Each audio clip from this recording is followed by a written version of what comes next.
Shalom, bien-aimés dans le Seigneur. Que Dieu vous bénisse.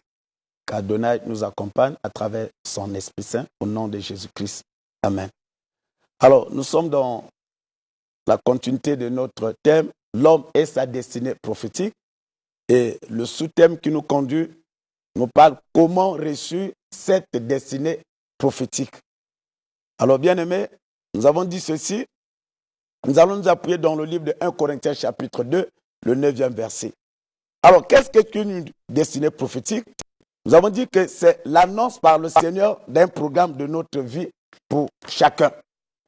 Et la destinée prophétique, d'une manière générale, c'est quand Dieu te dit ce que tu seras demain et ce que tu vas entreprendre. Je dis bien quand Dieu nous dit, c'est l'Esprit de Dieu qui doit te dire.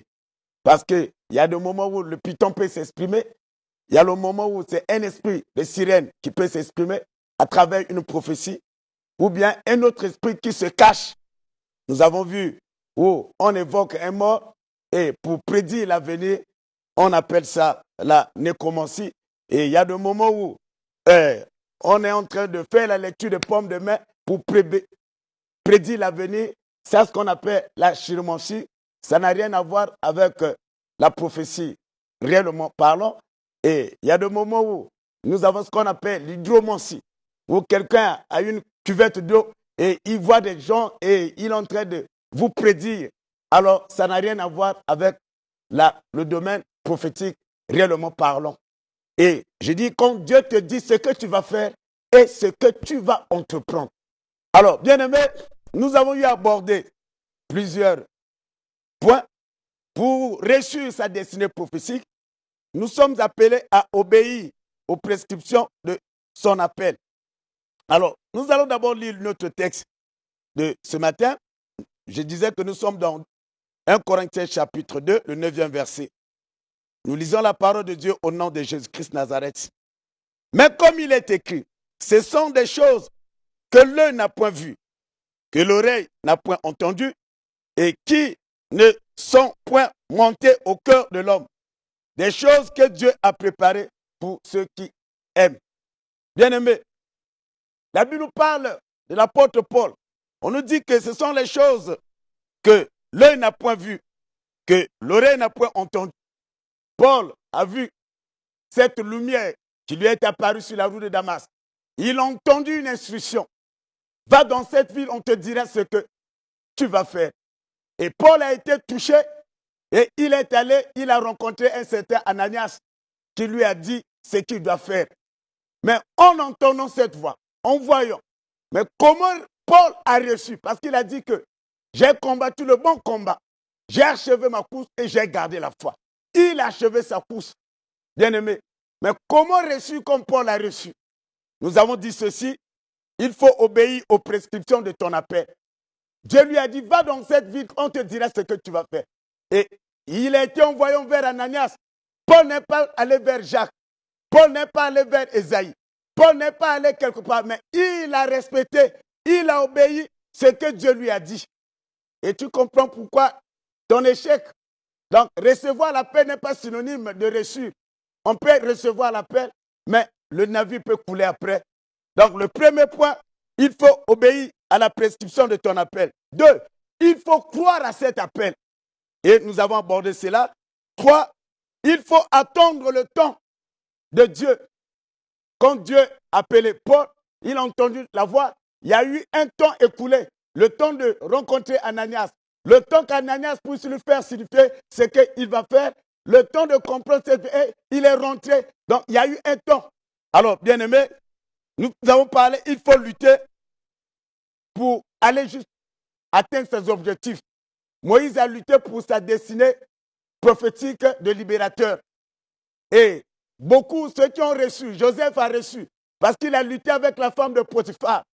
Maintenant, le 5e point que nous allons aborder, alors, il s'agit comment, pour lutter, comment s'en sortir. Bien-aimés, nous avons parlé, il faut être fort spirituellement. Éphésiens 3, verset 4, au Seigneur nous dit que c'est dans le Seigneur que nous sommes appelés à nous fortifier. Comme il faut être fort spirituellement, parce que quand on parle de lutter, il y a le combat. Sans le combat, et si tu n'es pas fort spirituellement, c'est difficile que tu puisses atteindre à tes objectifs.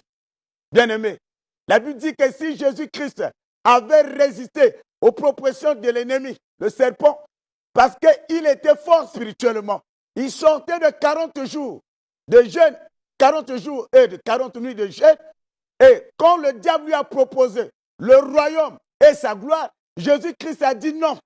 Pourquoi? Parce qu'au-dedans de lui, Jésus-Christ était supérieur à l'ennemi.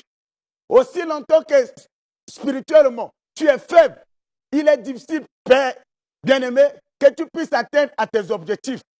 Beaucoup se sont laissés influencer par des propositions et qui se sont fait corrompre. Et la corruption, parce qu'au-dedans de soi, et on n'est pas fort spirituellement. Et cette force, on ne peut que l'acquérir avec notre Seigneur. La Bible dit que c'est en Jésus-Christ, nous recevons un esprit de force. Et c'est lui qui nous donne un esprit de force et non un esprit de timidité.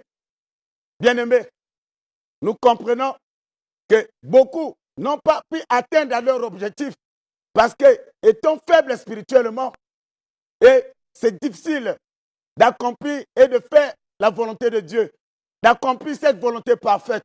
Nous sommes sur cette terre des humains et pour accomplir cette volonté, dans le travail, le mariage, la Bible dit qu'il y a un prince de ce monde. Dans ce monde, il y a un prince qui gouverne, mais tu dois être au-dessus de lui.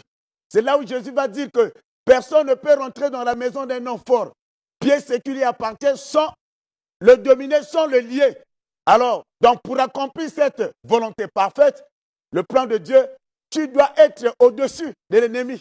Et pour être au-dessus de l'ennemi, c'est en Jésus-Christ que nous recevons cette force. Et deux, nous sommes appelés également dans la lecture de la parole de Dieu pour fortifier notre être intérieur, l'homme intérieur pour qu'il soit fort, dans la méditation de la parole de Dieu, dans le jeûne et prière. Bien-aimés, voilà le 5e point que j'ai voulu mettre à ta disposition pour que tu puisses atteindre les objectifs assignés par le Seigneur. Beaucoup ont reçu les appels et nous adorons le même Dieu. Nous adorons le même Dieu. Nous sommes dans une même église. Nous travaillons ensemble. Mais bon, il y a ceux qui réussissent, il y a ceux qui ne réussissent pas, malgré l'appel reçu, parce qu'on n'a pas pu respecter les principes, les principes établis par le Seigneur. Notre Dieu, il est un Dieu des principes. Alors, bien-aimés, que la grâce d'Emmanuel vous accompagne, que la main de Jésus-Christ soit avec vous. Je bénis le peuple de Dieu, je bénis notre nation, le Congo, je bénis l'Église corps de Christ. Je n'oublie pas que là où mon père spirituel, le révérend docteur Onina Fizi, que Dieu te bénisse là où tu es, que la grâce d'Emmanuel nous accompagne, que tous ceux qui sont malades, que Dieu vous apporte la guérison, tous ceux qui ont des problèmes, que Adonai vous apporte les solutions. On se retrouve à la prochaine date, le dimanche bien sûr. Que Dieu vous bénisse. Merci. Bye bye.